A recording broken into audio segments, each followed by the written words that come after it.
Halo teman-teman, perkenalkan, nama saya Flaviani Anggini Saputri Paulem. Saya biasa dipanggil Anggi. Saya mahasiswa Universitas Nusa Cendana Kupang semester 2. Pada kesempatan kali ini saya akan membawakan video cerita rakyat dari daerah Flores Manggarai. Yuk teman-teman simak videonya. Si Pondik yang licik. Si Pondik merenung, memikirkan apa dan di mana ia akan makan hari ini. Ya, si Pondik memang miskin. Ia tak punya tanah atau sawah untuk digarap. Lagi pula ia sangat malas bekerja. Untuk makan sehari-hari, ia rela berjalan dari desa ke desa mencari orang yang sedang mengadakan pesta. Setelah makan dari pesta itu, biasanya ia akan meminta sepotong daging mentah dari tuan rumah. Begitulah cara ia bertahan hidup.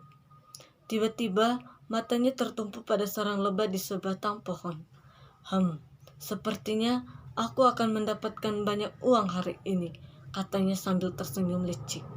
Dengan hati-hati diangkatnya sarang lebah itu dan dimasukkannya ke dalam perut tanah. Kemudian perut itu ia gendong berkeliling desa sambil berteriak, gong antik, siapa mau beli? Banyak orang tertarik dan mengerumuninya. Hai Pondik, bukankah gong seharusnya terbuat dari logam?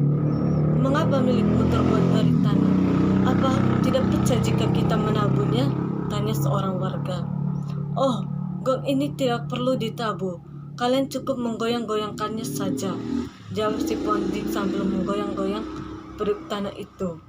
Benar saja bunyi ngking, ngking terdengar dari dalam perut tanah itu. Tak disangka perut itu juga laku juga. Si Pondik menyeringai saat menerima uang sambil berpesan, kau baru boleh menggoyangnya setelah aku pergi. Begitu si Pondik pergi, si pembeli dengan tak sabar menggoyang-goyang perut tersebut. Semakin lama, suara yang keluar semakin keras. Ngking, ngking. Si pemilik dan warga lain bersamanya menjadi penasaran.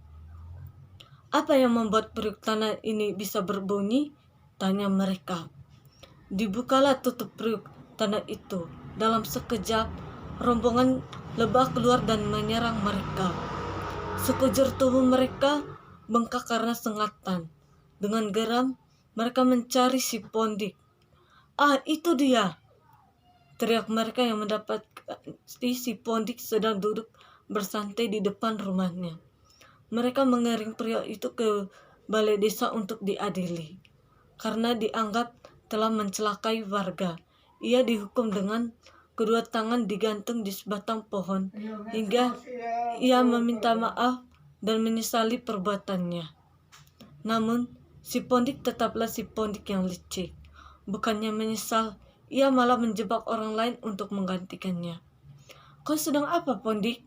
Tanya Tembong temannya yang baru pulang dari desa tetangga. Oh, aku sedang berolahraga, jawab sambil berayun-ayun. Wah, rajin sekali. Pantas saja perutmu ramping dan tanganmu kekar. Mendengar pujian itu, terbesit ide untuk menawari Tembong mencoba olahraga tersebut. Tembong setuju dan segera melepaskan ikatan di tangan si Pondik.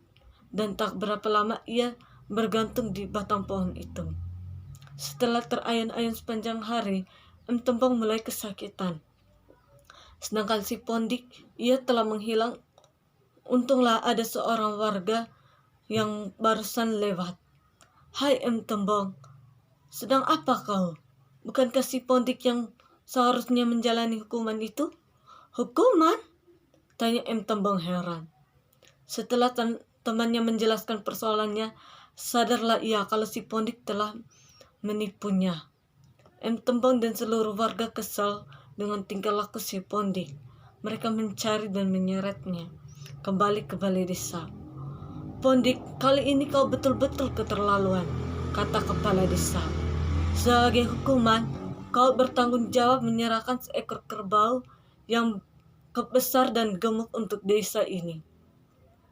Si Pondik menyanggupinya, tapi sejujurnya ia tak tahu bagaimana caranya mendapatkan kerbau yang gemuk dan besar seperti yang diminta itu. Dengan perasaan bingung, ia menyusuri desa tetangga mencari orang menggelar pesta.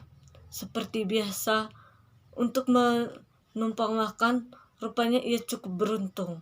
Saat ia lewat, tuan rumah sedang membagikan daging kerbau. Setengah memohon, si Pondik meminta agar bagian kepala dan leher kerbau itu diberikan padanya.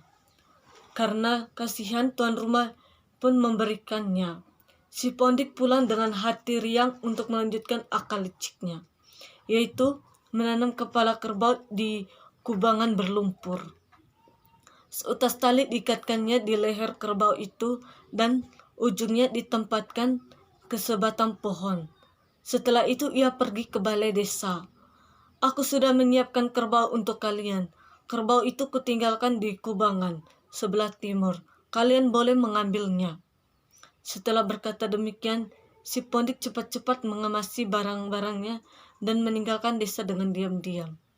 Beberapa warga melepas tambangan di pohon dan menarik kerbau itu.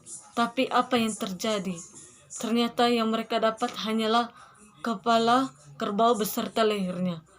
Perasaan marah bercampur geli terpancar di wajah mereka.